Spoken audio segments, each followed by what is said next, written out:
ലാബാന്റെ വീട്ടിൽ യാക്കോബ് യാത്ര തുടർന്നു. കിഴക്കുള്ളവരുടെ ദേശത്ത് അവൻ എത്തിച്ചേർന്നു. അവിടെ വയലിൽ ഒരു കിണർ കണ്ടു. അതിനു ചുറ്റ് 3 ആട്ടിൻപറ്റങ്ങളും. ആ കിണറ്റിൽ നിന്നാണ് ആടുകൾക്കെല്ലാം വെള്ളം കൊടുത്തിരുന്നത്. വലിയൊരു കല്ലുകൊണ്ട് കിണർ മൂടിയിരുന്നു. ആട്ടിൻപറ്റങ്ങളെല്ലാം എത്തിച്ചേരുമ്പോൾ അവർ കിണറ്റുവക്കത്തു നിന്ന് കല്ലുരുട്ടി മാറ്റി ആടുകൾക്ക് വെള്ളം കൊടുക്കും. അത് കഴിഞ്ഞ് കല്ല് ഉരുട്ടിവെച്ച് കിണറടയ്ക്കുകയും ചെയ്യും. യാക്കോബ് അവരോട് ചോദിച്ചു, സഹോദരന്മാരെ, നിങ്ങൾ എവിടെ നിന്ന് വരുന്നു? ഹാരാനിൽ നിന്ന് എന്ന് അവർ മറുപടി പറഞ്ഞു. അവൻ വീണ്ടും ചോദിച്ചു, നിങ്ങൾ നാഹോറിൻ്റെ മകൻ ലാബാനെ അറിയുമോ? അവർ അറിയും എന്ന് പറഞ്ഞു. അവന് സുഖമാണോ? അവൻ ചോദിച്ചു. അതെ, അവർ പറഞ്ഞു. ഇതാ അവൻ്റെ മകൾ റാഹേൽ ആടുകളുമായി വരുന്നു. അവൻ പറഞ്ഞു, പകൽ ഇനിയും ഏറെയുണ്ടല്ലോ. ആടുകളെ ആലയിലാക്കാൻ നേരമായിട്ടില്ല. ആടുകൾക്ക് വെള്ളം കൊടുത്ത് അവയെ കൊണ്ടുപോയി തീറ്റുക.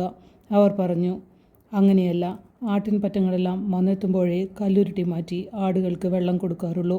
അവൻ അവരുമായി സംസാരിച്ചു കൊണ്ടിരിക്കെ റാഹേൽ തൻ്റെ പിതാവിൻ്റെ ആടുകളുമായി വന്നു. അവളാണ് അവയെ മേയിച്ചിരുന്നത്. തൻ്റെ മാതൃസഹോദരനായ ലാബാൻ്റെ മകൾ റാഹേലിനെയും അവൻ്റെ ആടുകളെയും കണ്ടപ്പോൾ യാക്കോബ് ചെന്ന് കിണർ മൂടിയിരുന്ന കല്ല് ഉരുട്ടി മാറ്റുകയും ലാബാൻ്റെ ആടുകൾക്ക് വെള്ളം കൊടുക്കുകയും ചെയ്തു. പിന്നീട് അവൻ റാഹേലിനെ ചുംബിക്കുകയും ഉറക്കെ കരയുകയും ചെയ്തു.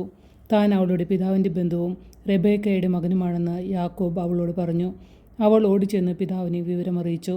തൻ്റെ സഹോദരിയുടെ പുത്രനായ യാക്കോബിൻ്റെ വാർത്ത കേട്ടപ്പോൾ ലാബാൻ അവനെ കാണാൻ ഓടിയെത്തി. അവൻ യാക്കോബിനെ കെട്ടിപ്പിടിച്ച് ചുംബിച്ചു വീട്ടിലേക്ക് കൊണ്ടുപോയി. യാക്കോബ് വിവരങ്ങളെല്ലാം ലാബാനോട് പറഞ്ഞു. ലാബാൻ പറഞ്ഞു, എൻ്റെ അസ്ഥിയും മാംസവും തന്നെയാണ് നീ. 1 മാസം യാക്കോബ് അവൻ്റെ കൂടെ പാർത്തു. യാക്കോബിൻ്റെ വിവാഹം. ഒരു ദിവസം ലാബാൻ യാക്കോബിനെ വിളിച്ചു പറഞ്ഞു, നീ എൻ്റെ ചാർച്ചക്കാരനാണെന്ന് കരുതി എനിക്ക് വേണ്ടി എന്തിനു വെറുതെ പണിയെടുക്കുന്നു? നിനക്ക് എന്ത് പ്രതിഫലം വേണമെന്ന് പറയുക. ലാബാന് 2 പുത്രിമാരുണ്ടായിരുന്നു. മൂത്തവളുടെ പേർ ലയ എന്നും ഇളയവളുടേത് റാഹേൽ എന്നും. ലയയുടെ കണ്ണുകൾ മങ്ങിയവയായിരുന്നു. റാഹേലാകട്ടെ സുന്ദരിയും വടിവൊത്തവളുമായിരുന്നു. യാക്കോബ് റാഹേലിന് അനുരക്തനായിരുന്നു. അവൻ ലാബാനോട് പറഞ്ഞു, അങ്ങയുടെ ഇളയ മകളായ റാഹേലിന് വേണ്ടി 7 കൊല്ലം അങ്ങയുടെ കീഴിൽ ഞാൻ ജോലി ചെയ്യാം. ലാബാൻ പറഞ്ഞു, അവളെ മറ്റാർക്കെങ്കിലും കൊടുക്കുന്നതിനേക്കാൾ നല്ലത് നിനക്ക് തരുന്നതാണ്. എൻ്റെ കൂടെ പാർത്തുകൊള്ളുക. അങ്ങനെ റാഹേലിന് വേണ്ടി യാക്കോബ് 7 കൊല്ലം പണിയെടുത്തു. അവളോടുള്ള സ്നേഹം മൂലം ആ വർഷങ്ങൾ ഏതാനും നാളുകളായി അവന് തോന്നിയുള്ളൂ. യാക്കോബ് ലാബാനോട് പറഞ്ഞു, പറഞ്ഞിരുന്ന സമയം പൂർത്തിയായി. എനിക്കെൻ്റെ ഭാര്യയെ തരിക. ഞാൻ അവളോട് ചേരട്ടെ. ലാബാൻ നാട്ടിലുള്ളവരെയെല്ലാം വിളിച്ചുകൂട്ടി ഒരു വിരുന്ന് നടത്തി. രാത്രിയായപ്പോൾ അവൻ തൻ്റെ മകൾ ലേയായെ യാക്കോബിൻ്റെ അടുത്തേക്ക് കൊണ്ടുചെന്നു. അവൻ അവളോടുകൂടെ ശയിച്ചു. ലാബാൻ ലേയയ്ക്ക് പരിചാരികയായി തൻ്റെ അടിമയായ സിൽഫായെ കൊടുത്തു. നേരം വെളുത്തപ്പോൾ ലേയയാണ് തനിക്ക് ലഭിച്ചതെന്ന് അവൻ മനസ്സിലാക്കി. അവൻ ലാബാനോട് പറഞ്ഞു, എന്താണ് അങ്ങിങ്ങനെ ചെയ്തത്? റാഹേലിന് വേണ്ടിയല്ലേ ഞാൻ പണിയെടുത്തത്? എന്നെ ചതിച്ചത് എന്തിന്? ലാബാൻ പറഞ്ഞു, മൂത്തവൾ നിൽക്കെ ഇളയവളെ പറഞ്ഞയക്കുക ഞങ്ങളുടെ നാട്ടിൽ പതിവില്ല. ഇവളുടെ വിവാഹവാരം പൂർത്തിയാകട്ടെ. അതിനുശേഷം ഇളയവളെയും നിനക്ക് തരാം. 7 വർഷത്തേക്ക് കൂടി നീ എനിക്ക് വേണ്ടി വേല ചെയ്യണം. യാക്കോബ് സമ്മതിച്ചു. വിവാഹവാരം പൂർത്തിയായപ്പോൾ ലാബാൻ തൻ്റെ മകളായ റാഹേലിനെയും അവന് ഭാര്യയായി നൽകി. തൻ്റെ അടിമയായ ബിൽഹായെ ലാബാൻ റാഹേലിന് പരിചാരികയായി നൽകി.